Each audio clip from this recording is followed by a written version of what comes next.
सबसे पहले आपको बताएंगे, कई दिन से लापता पीटीआई के साबिक रहनुमा फरूख हबीब आज लाहौर में इस्तेहकाम पाकिस्तान पार्टी के दफ्तर में मंजर आम पर आ गए। फरूख हबीब ने IPP के मरकज में न्यूज़ कॉन्फ्रेंस करने के दौरान पीटीआई छोड़ने और इस्तेहकाम पाकिस्तान पार्टी में शमूलियत का ऐलान कर दिया।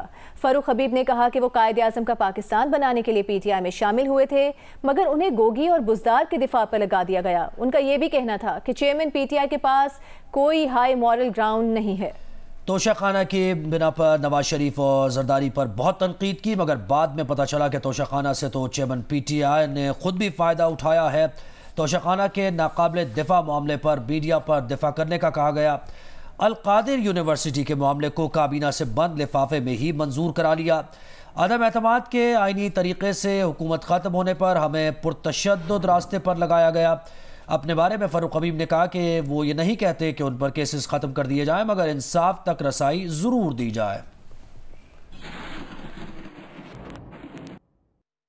जब खान साहब खुद ही अपने मामले से निकल गए हैं और कायदे आज़म के पाकिस्तान की बजाय हमारे हवाले कर दिया फरा गोगी, बुशरा बीबी और उस्मान बुजदार का पाकिस्तान, वो यार 3.5 साल हम उस्मान बुजदार को डिफेंड करते रह गए, जो शख्स खुद किसी को नहीं डिफेंड, अपने आप को नहीं डिफेंड कर सका। तो आगे भी आपको अगर आइंदा भी कभी मौका मिला तो फिर उस्मान बुजदार ही आना है। अगर फिर उस्मान बुजदार ही आना है जो कि सिर्फ आपका एक हैंड पिक्ड बंदा हो, जिसको आप कहें राहत है तो राहत है, दिन कहें तो दिन है, और बंदे कोई नहीं काबिल थे। ऐसे ऐसे काबिल लोग थे जिनको आपने टिशू पेपर की तरह यूज़ करके इस्तेमाल करके आपने उनको जो है वो साइड पे कर दिया। आप उनको स्पोक्स पर्सन की मीटिंग कॉल हो रही है PM ऑफिस में, तोशाखाना का डिस्कस हो रहा है, अपोजिशन तनकीद कर रही है। अच्छा जी आप जाके कहें जी ये कि क्लासीफाइड इन्फॉर्मेशन, अच्छा जी फिर जो भी लिया है वो पैसे दे के लिया है, यानी कि जो चीज़ डिफेंडेबल ही नहीं है उसको उसका दिफा हम कर रहे थे। तो हमसे ये चीज़ें छुपाई जाती रही, हमें कहा जाता रहा जी ये क्लासीफाइड इन्फॉर्मेशन है, क्लासीफाइड इन्फॉर्मेशन है। बाद में जब चीज़ें सामने, ये चीज़ें सामने आ गई। अच्छा जी फिर अब्दुल कादर ट्रस्ट वाला मामला आ गया। अच्छा जी आपने ट्रस्ट बना लिया जी, यार आपने शौकत खानम हॉस्पिटल भी तो बनाया।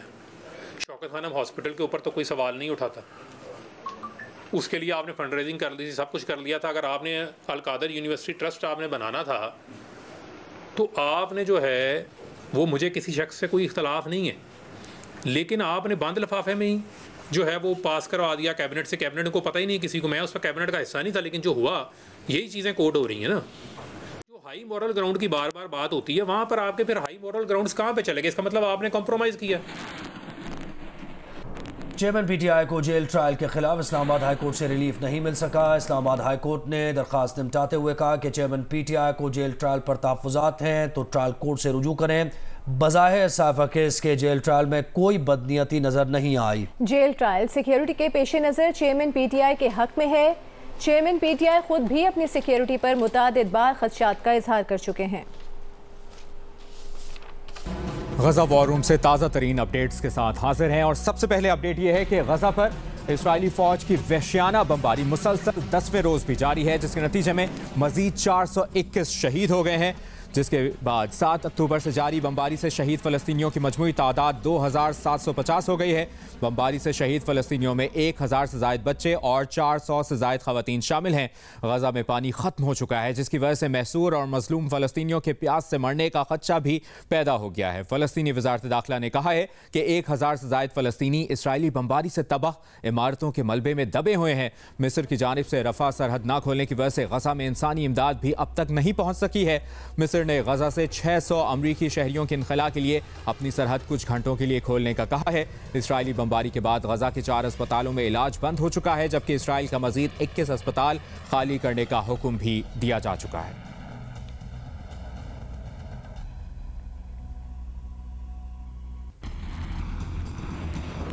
गजा सिटी के अशफा अस्पताल में जख्मियों के इलाज में मसरूफ डॉक्टर के वालिद और भाई की लाशें पहुंच गई हैं। मुसलसल जाने बचाने में मसरूफ डॉक्टर बाप और भाई की लाशें देखकर जज्बात पर काबू ना रख सका। साथ ही डॉक्टर्स और पैरामेडिक्स गमजदा साथी से गले लग लग कर हौसला देते रहे। और अभी आपको बताएं कि अमेरिका के सदर जो बाइडेन ने इसराइल को खबरदार किया है कि गजा पर कब्जा इसराइल की बड़ी गलती होगी। अमेरिकी टीवी को इंटरव्यू में अमेरिकी सदर ने कहा कि हमास तमाम फलस्तीनियों की नुमाइंदगी नहीं करता। गजा वॉर रूम से ताज़ा तरीन अपडेट्स आपने जानी, आप जियो न्यूज़ के साथ रहिए। पेट्रोल की कीमत में मुल्की तारीख की सबसे बड़ी कमी हुई है।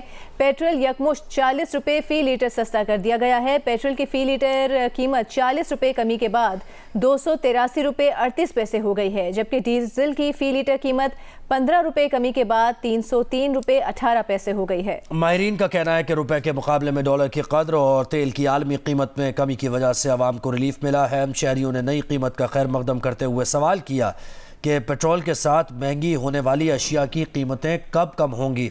उनका कहना था कि पेट्रोल और डीजल की कीमतों में कमी की मुनासबत से खाने पीने की अशिया भी सस्ती की जाए।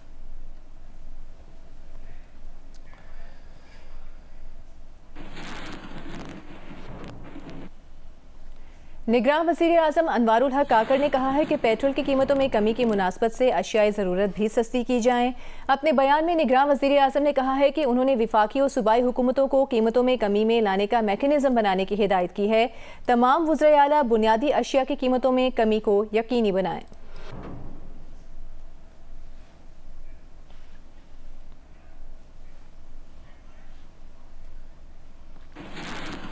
कोयटा वीडियो स्कैंडल के मुजरिमों के सख्त सज़ा से बच निकलने पर ख़वातीन हुकूक़ की तंजीमों का सख्त रद्द-ए-अमल सामने आया है। ख़वातीन हुकूक़ की तंजीमों ने मुजरिमान को 6 और 3 साल कैद की सज़ाओं को नाकाफ़ी करार दिया है। कोयटा में ख़वातीन की वीडियोज़ बनाकर ब्लैकमेल करने का स्कैंडल 2021 में सामने आया था। मुजरिमान ने नौकरी का झांसा देकर वीडियो की बुनियाद पर ख़वातीन का जिनसी इस्तेहसाल किया। कोयटा की अदालत ने चंद रोज़ पहले मरकज़ी मुजरिम हिदायत को 6 साल और शरीक जुर्म भाई खलील को 3 साल कैद की सज़ा सुनाई है। कोयटा में ख़वातीन के हुकूक़ के लिए काम करने वाली तंजीम शेड के सरबरा ने कहा है कि ख़वातीन का जिनसी इस्तेहसाल करने वालों को सज़ाए मौत देनी चाहिए थी। विमेन लीडर ऑर्गेनाइजेशन की सरबरा ज़हरा हसन ने कहा है कि इबरतनाक सज़ाओं के बगैर ख़वातीन के जिनसी इस्तेहसाल का सिलसिला नहीं रुकेगा। जो हिदायत खिलजी वाला केस था, हिदायत और खलील वीडियो स्कैंडल केस 2021 से ये उठा और अभी तक जो फैसला सामने आया वो बहुत मायूस कुन है। मनहैस ख़वातीन के हकूक़ पर काम करने वाली समाजी कारकुन की मैं इसको फ़ैसला या फिर इंसाफ नहीं वो कंसीडर करती।